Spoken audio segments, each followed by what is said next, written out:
السلام علیکم۔ امید ہے کہ آپ سب خیریت سے ہوں گے اور اپنا خیال بھی رکھ رہے ہوں گے۔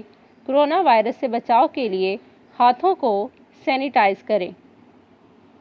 پیارے بچوں، پچھلے لیکچرز میں ہم نے درخواست اور خط لکھنا سیکھے۔ آج ہم ایک نئی چیز کرنے جا رہے ہیں اور وہ ہے کہانی لکھنا۔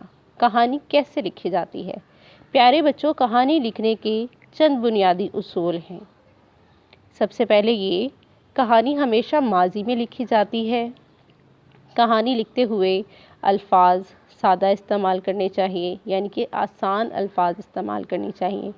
کہانی کے واقعات اور ترتیب کو باربط ہونا چاہیے۔ عام طور پر کہانی کی ابتدا ایک دفعہ کا ذکر ہے یا کچھ عرصہ پہلے کی بات ہے سے کی جاتی ہے۔ جب بھی کہانی لکھیں گے تو ایسے ہی لکھیں گے کہ ایک دفعہ کا ذکر ہے یا پھر بہت عرصہ پہلے کی بات ہے، یہ لکھ کر کہانی کا آغاز کریں گے۔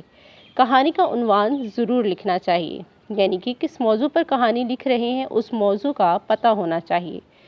ابتدا میں ہی کرداروں کا تعارف کروانا چاہیے، یعنی کہ آپ جن کے بارے میں کہانی میں ذکر کر رہے ہیں ان کا تعارف شروع ہی میں کروا دینا چاہیے۔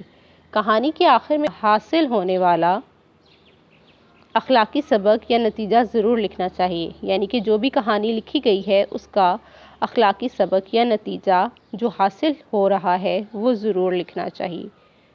تو آئیے بچوں، آج ہم کہانی پڑھیں گے، محنت کا پھل ضرور ملتا ہے۔ 3 کلاس ہم اردو قواعد و انشاء کی بک میں سے کہانی نمبر 1 کسان اور اس کے بیٹے، صفحہ نمبر 89 پڑھائی کریں گے۔ پیارے بچوں، آج کی کہانی کا عنوان ہے محنت کا پھل ضرور ملتا ہے۔ ایک دفعہ کا ذکر ہے کہ کسی گاؤں میں ایک کسان رہتا تھا۔ وہ بہت محنتی اور عقل مند تھا۔ وہ اپنے کھیتوں میں خوب محنت کرتا، جس کے نتیجے میں فصلیں بہت عمدہ اگتی تھیں اور وہ بہت خوشحال زندگی بسر کر رہا تھا۔ لیکن اس کے بیٹے بڑے نالائق اور نکمّے تھے۔ وہ کھیتوں میں بالکل بھی محنت نہیں کرتے تھے اور نہ ہی اپنے والد کا ہاتھ بٹاتے تھے۔ وہ اپنا قیمتی وقت بس یوں ہی ضائع کرتے رہتے تھے۔ بوڑھے کسان کو اپنے بیٹوں کے اس رویے پر بہت پریشانی ہوتی تھی۔ آخر بوڑھا کسان بیمار پڑ گیا۔ بہت علاج معالجہ کیا گیا، لیکن اس کے بچنے کی کوئی امید نظر نہیں آتی تھی۔ جب کسان نے دیکھا کہ اس کا آخری وقت قریب آ پہنچا ہے تو اس نے اپنے بیٹوں کو اپنے پاس بلایا اور ان سے کہا کہ میرے بیٹوں، اب میں رخصت ہو رہا ہوں۔ مجھے تمہاری بہت فکر ہے۔ میری یہ وصیت یاد رکھو کہ کھیتوں میں خزانہ چھپا ہوا ہے۔ تم کوشش کرو گے تو تمہیں یہ خزانہ مل جائے گا۔ یہ کہتے ہی کسان اللہ کو پیارا ہو گیا۔